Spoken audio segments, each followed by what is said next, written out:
Thanks for having me here. Good morning. So let's see. Maybe I should start with the beginning. So why do we need security today in this world? Well, as you know, everything and everyone is connected online in some form.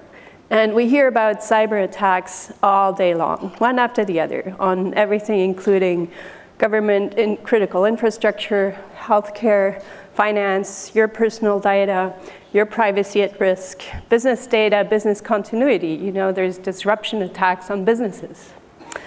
And all these attacks go from, malware, ransomware, phishing attacks, data breaches. They go after everything.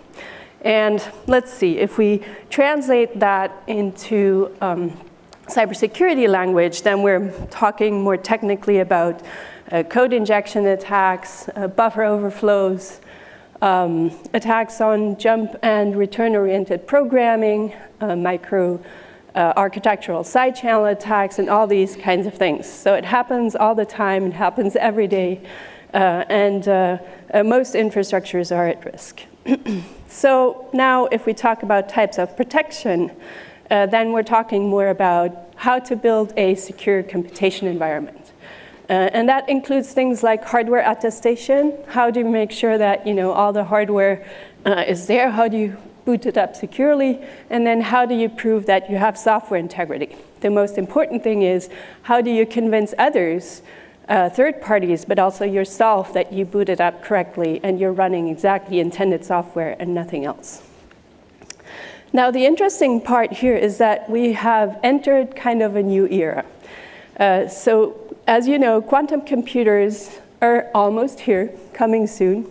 I guess we say that every 5 years that they're coming soon, but at some point they will be here. And it's super hard to change something like cryptography in your underlying infrastructures. So you better be prepared early. Okay, so what can they do? They can break public key cryptography, which is about half of our algorithms. And so we should start looking at it now and do something about it now. And then there's the other thing that we hear about all the time, called artificial intelligence, machine learning. Well, that's already here today, right? It's all about it here today. And given that it's here, the new targets for these things here are all the training data that you have out there, all the data.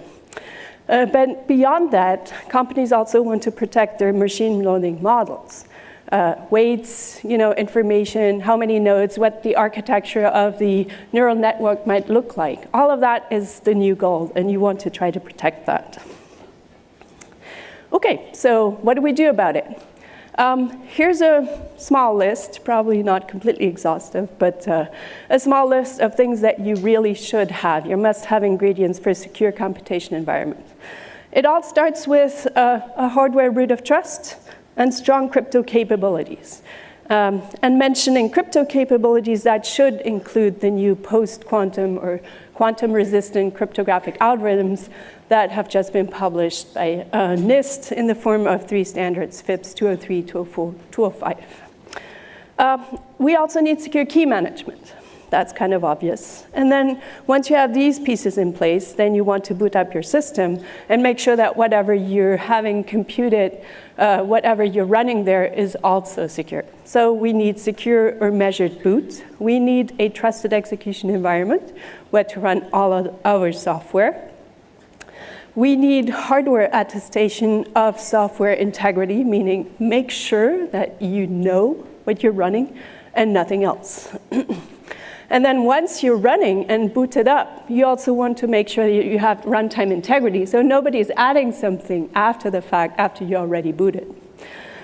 Control flow integrity, nobody's trying to step over a couple of instructions and just not do the security checks that were intended to be done, stuff like that. And to complete it all, we need secure memory. In terms of storing information there, make sure that you have a secure access to it, access privileges are respected. You have isolation between data from different virtual machines will be put in different places, and nobody can access each other's data except the owner of it. We have encryption sometimes. That's a little bit complicated. Encrypted memory is still kind of a little bit of an open problem because it's hard to do. But it's all part of having a secure system. Okay, you're booted up, you're running, everything is fine, but have you thought about all of the implementation security that was needed to get to that spot? And with that, I mean security is needed against sort of attacks where you monitor power consumption, or you come up with microarchitectural side channel attacks, things like that, fault attacks, all of these things. Have you thought about that when you implemented everything? And in terms of implementing things, have you also thought about your secure development lifecycle? So did your hardware and software get developed in the right way, in the correct order? Nobody interfered, you know what has been done, you know what's in there, and you know it's going to work the way you intend it to work.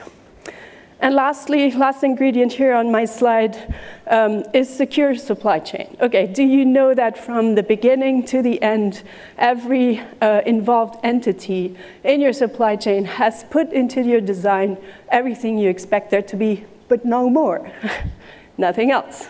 All right, so these are the ingredients that you really want to have in a secure design. Now, RISC-V.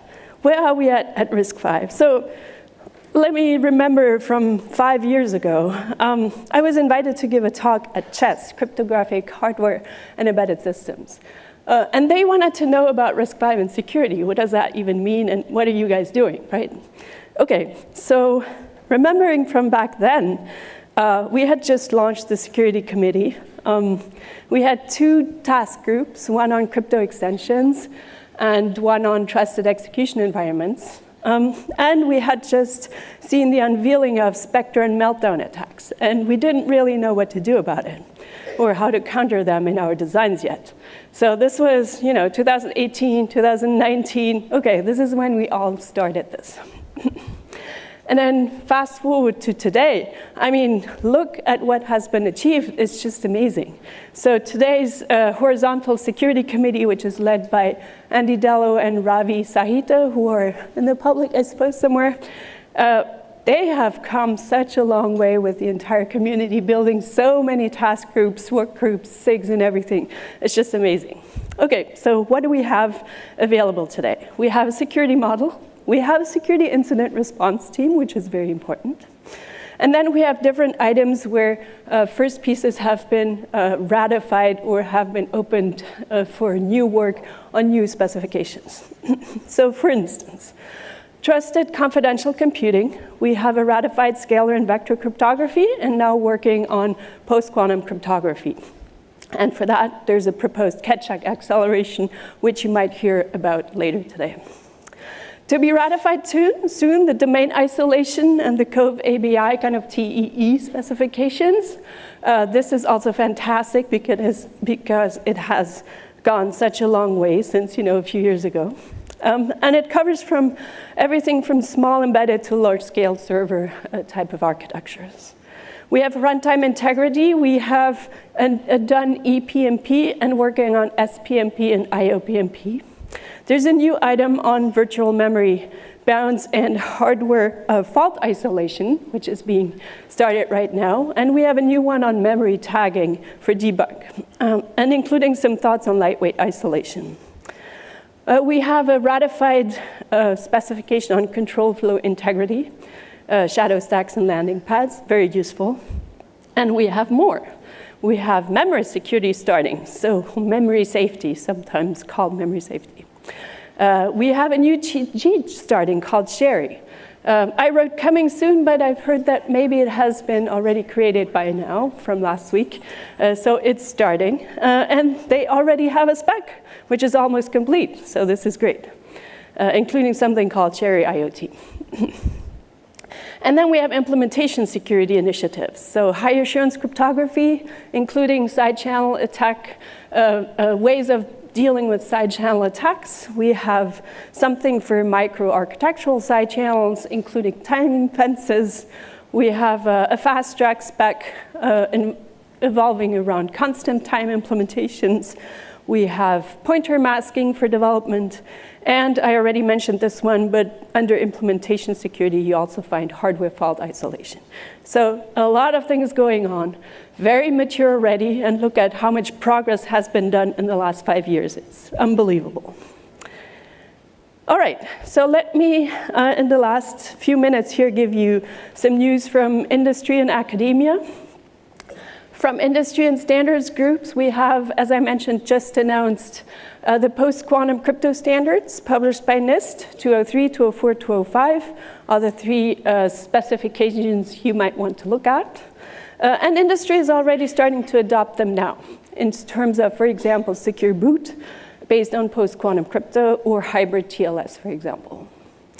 Also now available, I just saw them at CHES this year, a month ago, is OpenTitan chips, first open source secure silicon root of trust.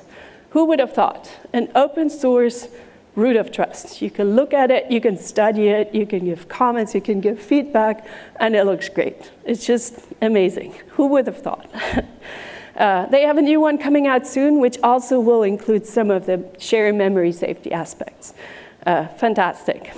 All right, and then now launching themselves, they're doing a launch in November for a Cherry Alliance, where you can participate in making new security standards, and that will interact with RISC-V and drive things forward. Some news from academia. Latest CHES conference 2024. This was, a month ago, more or less. They look a lot at masked hardware implementation, so masked in terms of protecting against side channel power attacks and these kinds of things. So it was one paper, leakage-focused instruction set extensions for masked implementations, and another one specifically pointing out some insecurities of a custom masked hardware. So standards are great, work with them. The other ones I'm mentioning here are right spot on the kind of topics that we want to be working on for RISC-V. So the little Taser forum at CHES, which deals with topics in hardware security and RISC-V, has been doing some great work in the last 2 years, namely around presentations about memory safety, share for IoT, I just mentioned that, the areas of crypto, catch-up acceleration, which is a tiny piece of the post-quantum crypto algorithms, but which is taking most of the time of computation. So how do you accelerate that? Post-quantum for secure boot on RISC-V, as I mentioned before, group signatures. In terms of side channels, there was some papers on dynamic side channel leakage analysis, how to counter fault injection attacks, and even provably secure speculation, where all our microarchitectural issues are coming from, speculation. So how do you provably do that on a RISC-V? We had a presentation of OpenTitan, and then kind of the subject evolved a little bit into simulation tools. So hardware-software co-simulation with open source tools. How do you do that in the best way, and what's the best approach there? And then again, the last one here is supply chain security.